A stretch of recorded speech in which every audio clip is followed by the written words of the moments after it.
Hello friends, welcome to our channel. ఈరోజు వీడియోలో మనం మాట్లాడుకోబోతున్న topic internet shut down. Topic పేరు ఇంటర్నెట్ షట్ డౌన్. ఇది మనకి పాలిటీ, కాన్స్టిట్యూషన్, అలానే హ్యూమన్ రైట్స్ ఈ పాయింట్ ఆఫ్ వ్యూ ఇంపార్టెంట్ అనమాట. ఈ టాపిక్ వచ్చేసి సరే ఫస్ట్ ఈ టాపిక్లో మనం డిస్కస్ చేసేటటువంటి కంటెంట్స్ ఎంతో చెక్ చేద్దాం. అలానే ఇందులో ఇంటర్నెట్ షట్ డౌన్కి సంబంధించినటువంటి అనురాధ బాసిన్ వర్సెస్ ఈ యొక్క స్టేట్ గవర్నమెంట్ ఆఫ్ ఇండియా ఒక ల్యాండ్ మార్క్ జడ్జిమెంట్ కూడా మనం డిస్కస్ చేయబోతున్నాం. ఫస్ట్ చూద్దాం ఒకసారి. Why it is a news, వార్తల్లో ఎందుకుంది, దాని తర్వాత ఇండియాలో ఇంటర్నెట్ షట్ డౌన్ యొక్క స్టేటస్ ఏంది, అలానే ఇంటర్నెట్ షట్ డౌన్ని రెగ్యులేట్ చేస్తున్నటువంటి చట్టాలు ఏంటి, దాని తర్వాత ఇండియాలో ఇంటర్నెట్ షట్ డౌన్కి కావాల్సి అంటే వివిధ రీజన్స్ ఏంటి, అలానే ఇంటర్నెట్ షట్ డౌన్ యొక్క అంటే వాటికి ఇంపాక్ట్ ఏ విధంగా ఉంది, ప్రభావం ఏ విధంగా ఉంది, అలానే మనం Anuradha Bhasin versus Union of India ఈ కేసు గురించి డిస్కస్ చేస్తున్నాం అనమాట. ఇది మనకి వీడియో యొక్క కంటెంట్స్ ఓవరాల్గా మనం డిస్కస్ చేయబోయేది. ఫస్ట్ ఒకసారి నేను మీకు కాన్సెప్ట్ అర్థం చేయించుకొని ట్రై చేస్తాను, దాని తర్వాత మీకు ఓవర్ వ్యూ అనేది వస్తుంది. First context. India has the highest number of internet shut down globally. అంటే ప్రపంచవ్యాప్తంగా ఈ యొక్క ఉన్నటువంటి మొత్తం జరిగినటువంటి షట్ డౌన్స్లో ఇండియాలో ఉన్నటువంటి షట్ డౌన్స్ చాలా ఎక్కువగా, అది మనకు ఆల్మోస్ట్ ఆల్ 2014 నుంచి 2023 మధ్యలో ఆల్మోస్ట్ ఆల్ 780 షట్ డౌన్స్ ఉన్నాయన్నమాట, ఇంటర్నెట్ షట్ డౌన్స్ అనేవి.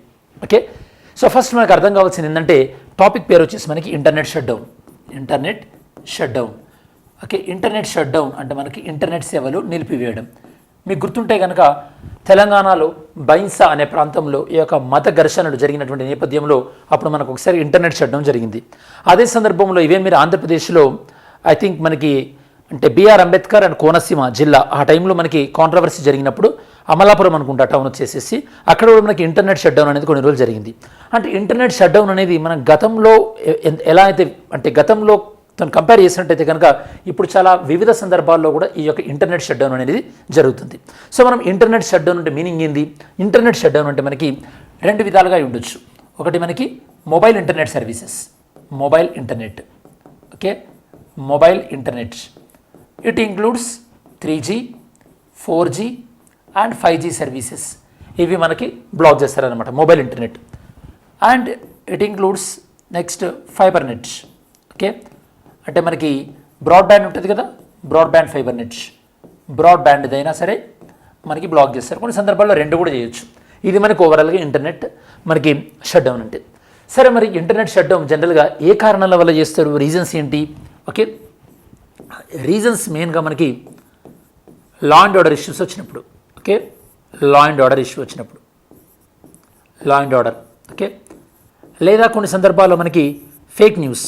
ఓకే, ఫేక్ న్యూస్ని కంట్రోల్ చేసేటటువంటి సందర్భంలో ఇవి మనకు మెయిన్గా law and order. For example మీకు గుర్తుంటే ఉదయ్పూర్ అనేటటువంటి టౌన్లో ఒక టైలరింగ్ చేసుకుంటున్నటువంటి ఒక పర్సన్ని ఇద్దరు వచ్చేసి చంపేసేశారు. ఆ సందర్భంలో కూడా law and order issue control చేయడం కోసం అని చెప్పేసి, అలా కొన్ని సందర్భాల్లో ఫేక్ న్యూస్, కోవిడ్ టైంలో మెయిన్గా ఫేక్ న్యూస్ కంట్రోల్ చేయడం కోసం అని చెప్పేసి మనం ఇంటర్నెట్ షట్ డౌన్ వాడినాం కొన్ని సందర్భాలలో. ఇది మనకి రీజన్స్. సరే, ఇట్లాంటి రీజన్స్ వచ్చినప్పుడు ఇంటర్నెట్ షట్ డౌన్ చేయాలంటే మనకు కొన్ని లాస్ ఉండాలి కదా, కొన్ని చట్టాలు ఉండాలి కదా. మనకి ఇంటర్నెట్ షట్ డౌన్ని రెగ్యులేట్ చేస్తున్నటువంటి లాస్ ఇండియాలో మెయిన్గా రెగ్యులేట్ చేస్తున్నటువంటి లాస్. ఓకే, టెలిగ్రాఫ్ యాక్ట్ ఒకటి ఉంది. దాంతోపాటు మనకి IT act and even UAPA unlawful activities prevention act, ఇవి మూడు కూడా. సో మనకి లాస్ UAPA అనేది ఒక type of preventive detention law, PD act అనమాట. మన ఇండియన్ కాన్స్టిట్యూషన్లో a fundamental right, A article అనేది మనకి PD చట్టాల గురించి చెప్తుందో ఆన్సర్ చేయండి. ఏ ఆర్టికల్ మనకు PD దాని గురించి చెప్తున్నది? సరే, ఇవి లాస్, ఇవి రీజన్స్. దీనివల్ల మనకి రీజన్స్ ఏమైనా ఉంటాయి అంటే మనకి ఏం ఇంపాక్ట్ ఉంటుంది? లా అండ్ ఆర్డర్ కంట్రోల్ ఉంటుంది, ఫేక్ న్యూస్ కంట్రోల్ ఉంటుంది.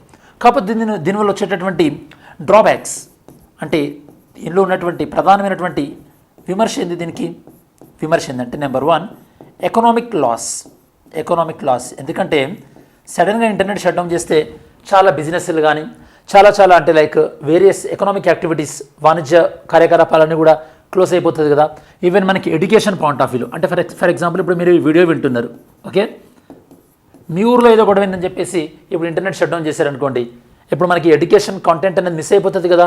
ఇక ఎడ్యుకేషన్ పర్పస్, కొన్ని సందర్భాల్లో health purpose. Okay, health services, okay, కొన్ని హాస్పిటల్స్ ఇంటర్నెట్ పైన డిపెండ్ అయి ఉంటాయి. అండ్ వాళ్ళు ఎక్స్రే రిపోర్ట్స్ వేరే హాస్పిటల్కి పంపించుంటారు, రిపోర్ట్స్ కోసం వెయిట్ చేస్తుంటారు, హెల్త్ సర్వీసెస్, ఇలా మనకి డ్రాబ్యాక్స్ ఉన్నాయన్నమాట. ఓకే, కారణాలు, లాస్, డ్రాబ్యాక్స్ ఎలా ఉన్నాయి, దాంతోపాటు ఇంటర్నెట్ షట్ డౌన్ మనకి గ్లోబల్గా చూస్తే కనుక గ్లోబల్ స్టాండర్డ్ ప్రకారం చూస్తే ఇండియన్ స్టాండర్డ్ ఏ విధంగా ఉన్నాయి. ఓకే, అంటే ప్రపంచవ్యాప్తంగా కంపేర్ చేసినప్పుడు ఇండియాలో ఇంటర్నెట్ షట్ డౌన్ ఎలా ఉంది, ఇండియన్ స్టాండర్డ్ ఎలా ఉంది, ఇది మనం డిస్కస్ చేస్తాం ఈ వీడియోలో. మనకి ఓవరాల్గా కంటెంట్ వచ్చేసేసి సరే ఒకసారి కాంటెక్స్ట్ ఎంతో చూద్దాం. మనకి ప్రపంచంలోనే చాలా ఎక్కువగా 2014 నుంచి 2023 మధ్యలో ఇండియాలో 780 టైమ్స్ ఈ యొక్క ఇంటర్నెట్ షట్ డౌన్ అనేది జరిగింది. ఓకే, మనకి 2023లో ఆల్మోస్ట్ ఆల్ ఇండియా ఒక 7,000 అవర్స్ ఇంటర్నెట్ బ్లాక్ జరిగింది. కీ ఇన్సిడెంట్ ఫర్ ఎగ్జాంపుల్ మనకి సిటిజన్షిప్ అమెండ్మెంట్ యాక్ట్ అప్పుడు కానీ, అంటే ఇంతకుముందు సిటిజన్షిప్ అమెండ్మెంట్ బిల్ ప్రొటెస్ట్ జరిగింది చూసారా కోవిడ్ ముందు, అప్పుడు కానీ ఆర్టికల్ 370ని Jammu Kashmir main point of వ్యూలో అండ్ మణిపూర్ వైలెన్స్ అలానే ఫార్మ్ బిల్స్, ఈ సందర్భాల్లో మనం ఇంటర్నెట్ షట్ డౌన్ చేయాల్సి వచ్చింది. ఏ స్టేట్లో ఎక్కువగా ఇంటర్నెట్ షట్ డౌన్ ఫేస్ చేసిందంటే ఒకటి జమ్మూ కాశ్మీర్, ఇంకొకటి వచ్చేసి మణిపూర్లో ఉన్న ఏదైనా ఒక నేషనల్ పార్క్ చెప్పండి మీరు. మణిపూర్లో ఒక మంచి ఇంపార్టెంట్ నేషనల్ పార్క్ కూడా ఉంది, కమెంట్ చేయండి. నెక్స్ట్ లాంగెస్ట్ మనకి యొక్క ఇంటర్నెట్ షట్ డౌన్ వచ్చేసి మనకి మణిపూర్లో 2023లో మణిపూర్లో రిజర్వేషన్ పాయింట్ ఆఫ్ వ్యూలో మనకి కుకీ వర్సెస్ మేటీ.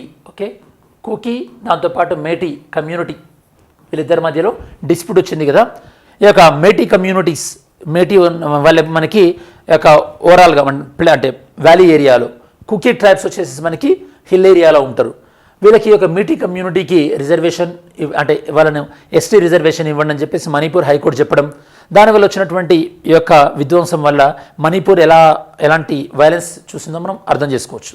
అలానే ఇంక్రీజ్డ్ సెన్సార్షిప్, అంటే ఆల్మోస్ట్ ఆల్ ఇండియాలో 55,000 వెబ్సైట్ లింక్స్ని అలానే ఒక 30,000 సోషల్ మీడియా యూఆర్ఎల్ని బ్లాక్ చేశారు 2015 నుంచి 2022.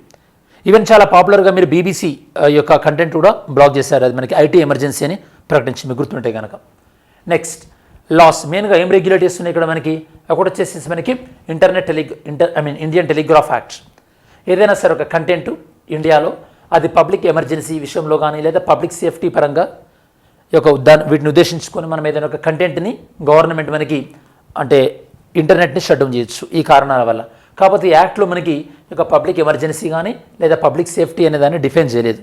ఎప్పుడైతే డిఫైన్ చేయవో చట్టాలు అప్పుడు ఏమవుతుంది, అది ఈజీగా మిస్యూజ్ అయ్యే అవకాశం ఉంటుంది. ఎందుకంటే దేన్నైనా మనం పబ్లిక్ ఎమర్జెన్సీ అని చెప్పొచ్చు, లేదా దేన్నైనా మనం పబ్లిక్ సేఫ్టీ అని చెప్పొచ్చు, అలా అనమాట. నెక్స్ట్ ఐటీ యాక్ట్ అంటే ఈ యొక్క ఐటీ యాక్ట్లోని మనం సెక్షన్ 69A, ఈ సెక్షన్ ప్రకారం ఏదైతే మనం పబ్లిక్ ఆర్డర్ని ఎఫెక్ట్ చేసేది ఉంటుందో లేదా లా అండ్ ఆర్డర్ని ఎఫెక్ట్ చేసేది ఏదైతే ఉంటుందో అట్లాంటి కంటెంట్ని మనం తీసేయండి అని చెప్పేసి తీసేయమని ప్రభుత్వం చెప్పొచ్చు. దీన్ని మనం ఆన్లైన్ సెన్సార్షిప్ అంటారన్నమాట. ఆర్టికల్ 69A మీకు గుర్తుంటే కనుక మనకి శ్రేయా సింగల్ కేసులో ఒక ఐటీ యాక్ట్లోని ఒక సెక్షన్ని సుప్రీంకోర్టు కొట్టివేసింది. ఆ సెక్షన్ పేరేంది ఐడియా ఉంటే చెప్పండి. శ్రేయా సింగల్ కేసులో ఐటీ యాక్ట్లో ఏ సెక్షన్ని సుప్రీంకోర్టు స్ట్రక్ డౌన్ చేసింది. Next UAPA unlawful activities prevention act, అంటే మన భారతదేశంలో ఏదైనా అసాంఘిక కార్యకలాపాలు చేసేటటువంటి ఏదైనా సంస్థ ఉంటే కనుక, ఆర్గనైజేషన్ ఉంటే కనుక ఆర్గనైజేషన్ యొక్క వెబ్సైట్ URLs బ్లాక్ చేయొచ్చు ప్రభుత్వం, ఇది కూడా ఒక చట్టం. సో ఇలా మన భారతదేశంలో వివిధ చట్టాలు ఆన్లైన్ కంటెంట్ని కానీ లేదా ఇంటర్నెట్ షట్ డౌన్ని కానీ లేదా కొన్ని వెబ్సైట్లు URLsని కానీ బ్లాక్ చేసేటువంటి అధికారాలు ప్రభుత్వానికి ఇస్తున్నాయి. నెక్స్ట్ ఇంటర్నెట్ షట్ డౌన్కి రీజన్స్ మీకు ఇందాక చెప్పినట్టు పబ్లిక్ ఆర్డర్ లేదా పబ్లిక్ పొలిటికల్ ఇన్స్టెబిలిటీ, రాజకీయపరమైనటువంటి సంక్షోభం. Best example Jammu Kashmir, ethnic clashes, Manipur, ప్రొటెస్ట్కి రెస్పాన్స్, ఫార్మ్ లాస్, అలానే ఫేక్ న్యూస్ లేదా డిస్ఇన్ఫర్మేషన్ని కౌంటర్ చేయడానికి లైక్ బైన్సా ఇట్లాంటి సంఘటనలు అన్నమాట. ఇవి రీజన్స్. వీటి వల్ల వచ్చేటటువంటి ఇంపాక్ట్ ఏంది, గ్లోబల్ స్టాండర్డ్స్లో మన స్టాండర్డ్ తగ్గిపోతాయి. అంటే వీళ్ళు లా అండ్ ఆర్డర్ని కంట్రోల్ చేయలేకపోతున్నాయి ప్రభుత్వాలు, ఊరికే ఇంటర్నెట్ షట్ డౌన్ యూజ్ చేస్తున్నారు అని చెప్పేసి మన గ్లోబల్ డెమోక్రటిక్ ఇండెక్స్లో మన స్టాండర్డ్స్ తగ్గిపోతాయి. నెక్స్ట్ దీనివల్ల ఎకనామిక్ ఇంపాక్ట్, ఆర్థికపరమైనటువంటి ప్రభావం ఉండే అవకాశం ఉంటుంది. ఇది మనకి హక్కులను కూడా హరించే వేసే విధంగా ఉంటుంది. మనకి freedom of speech and expression article 19(1) clause Aలో ఉంది కదా, freedom of speech and expression, ఇది మన మానవ హక్కులకు కూడా అగనెస్ట్గా ఉండేటటువంటి అవకాశం. ఇవన్నీ కూడా మనకి ఇంటర్నెట్ షట్ డౌన్ యొక్క ఇంపాక్ట్, దాని యొక్క ప్రభావం అనమాట. మరి సుప్రీంకోర్టు ఏం చెప్పింది, Anuradha Bhasin versus Union of India, ఇందులో సుప్రీంకోర్టు ఏం చెప్పిందంటే చాలా రోజుల పాటు ఇంటర్నెట్ షట్ డౌన్ చేయడం అనేది మన హ్యూమన్ రైట్స్ వైలేషన్. కాబట్టి ప్రభుత్వాలు సాధ్యమైనంత తక్కువ టైంలో ఇంటర్నెట్ షట్ డౌన్ చేయాలి. దాంతోపాటు ఈ యొక్క సెక్షన్ 144ని కూడా ఏ సందర్భాల్లో పడితే ఆ సందర్భాల్లో యూజ్ చేయకూడదు. సెక్షన్ 144ని చాలా రేర్గా మాత్రమే యూజ్ చేయాలి. అవసరం ఉన్నప్పుడు మాత్రమే సెక్షన్ 144 మీరు యూజ్ చేయాలి. ఎందుకంటే సెక్షన్ 144 అనేది ఓన్లీ ఆ యొక్క డిస్ట్రిక్ట్ మేజిస్ట్రేట్ సాటిస్ఫై ఆ కండిషన్లు అవసరం ఉన్నాయన్నప్పుడు మాత్రమే సెక్షన్ 144 ఉపయోగించి మీరు కర్ఫ్యూ విధించాలి అని చెప్పేసి సుప్రీంకోర్టు ఈ యొక్క జడ్జిమెంట్లో మనకి అబ్జర్వేషన్ ఇచ్చిందనమాట. ఈ జడ్జిమెంట్లో ఇంకేం చెప్పారంటే ఇంటర్నెట్ అనేది ఒక ఫండమెంటల్ రైట్, అంటే part of the fundamental right మన భారతదేశ రాజ్యాంగంలో ఉన్నటువంటిది. దీన్ని ఓన్లీ ఇంటర్నెట్ యొక్క షట్ డౌన్ అనేది టెంపరీ పీరియడ్గానే సాధ్యమైనంత తక్కువ టైంలో ఉంచండి. దాంతోపాటు సెక్షన్ 144కి ఎప్పుడైతే ప్రభుత్వం ఆర్డర్స్ ఇస్తుందో ఆ ఆర్డర్స్ అన్నింటిని కూడా మనకి అందుబాటులో ఉంచండి ప్రజలకు. ఏ సందర్భాలలో ఆర్డర్స్ ఇచ్చారని చెప్పేసి ఆ ఆర్డర్స్ని పబ్లిష్ చేయాల్సి ఉంటుందన్నమాట పేపర్లో ఇవన్నిట్లలో. అలా కాకుండా ఇలా ట్రాన్స్పరెన్సీ లేకుండా ప్రభుత్వాలు చాలా సీక్రెట్గా ఆర్డర్స్ పాస్ చేయడానికి వీల్లేదు. దాని తర్వాత ఈ యొక్క మనకి ఇంటర్నెట్ షట్ డౌన్ అనేది జ్యుడిషియల్ స్క్రూటినీలోకి రావాలి. కోర్టులు కూడా దాన్ని సమీక్షించి అది నిజమైతే కొనసాగించమని చెప్పేసి ప్రభుత్వానికి చెప్పాలి. అవసరం లేదు అనుకుంటే కనుక దాన్ని బ్యాన్ చేయమని చెప్పాలి, అంటే దాన్ని ఆపేయమని చెప్పాలని చెప్పేసి జ్యుడిషియరీ కూడా చెప్పిందనమాట. సో ఇవన్నీ అబ్జర్వేషన్స్ మనకి Anuradha Bhasin versus Union of India కేసులో అబ్జర్వేషన్స్. నిన్నటి వీడియోలో నేను MCQ question consider the following statement. మనకి retired supreme court judge cannot act as a judge of supreme court even for temporary period కూడా యాక్ట్ చేయలేరు అన్నారు. రాంగ్, చేయొచ్చు. మనకి యాక్టింగ్ జడ్జ్ లాగా చేయొచ్చు. High court judge can appointed as ad hoc judge of supreme court for temporary period, right ఇది. So statement B is right. Okay, answer వచ్చేసి option B, statement 2 అనేది రైట్. నెక్స్ట్ ఈరోజు వీడియోలో question, the freedom of press under article 19 of Indian constitution is restricted on which of the following grounds. మనం freedom of press ఉంది కదా article 19లో భాగంగా, అది ఏ grounds పైన మనం రెస్ట్రిక్ట్ చేయొచ్చు? సావరెనిటీ అండ్ ఇంటిగ్రిటీ ఆఫ్ ఇండియాని భంగం కలిగిస్తానా, లేదా కంటెంప్ట్ ఆఫ్ కోర్టు విషయంలోనా, డిఫమేషన్ విషయంలోనా, లేదా ఇన్సైట్మెంట్ టు అఫెన్స్, ఏ గ్రౌండ్స్లో మనం దీన్ని రెస్ట్రిక్ట్ చేయొచ్చు? Mains question, discuss the legal framework, reasons and impact surrounding the internet shut down in India. భారతదేశంలోని internet shut down point of వ్యూలో ఎలాంటి లీగల్ ఫ్రేమ్వర్క్, దానికి reasons ఏంది, దానివల్ల కలిగేటటువంటి ఇంపాక్ట్ ఏంది, దీన్ని ఒకసారి మీరు మెయిన్స్ పాయింట్ ఆఫ్ వ్యూలో డిస్కస్ చేయండి. సరే, మనం వీడియో చివరిలోకి వచ్చేసాము కాబట్టి ఈ వీడియోలో మెయిన్గా మనం డిస్కస్ చేసినటువంటి అంశాలు ఏంది?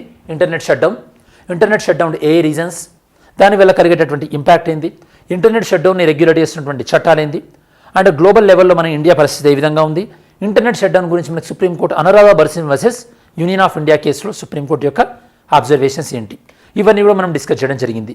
ఇది స్టూడెంట్స్ ఓవరాల్గా ఇంటర్నెట్ షట్ డౌన్ అనే టాపిక్ సంబంధించినటువంటి సమగ్రమైన విశ్లేషణ.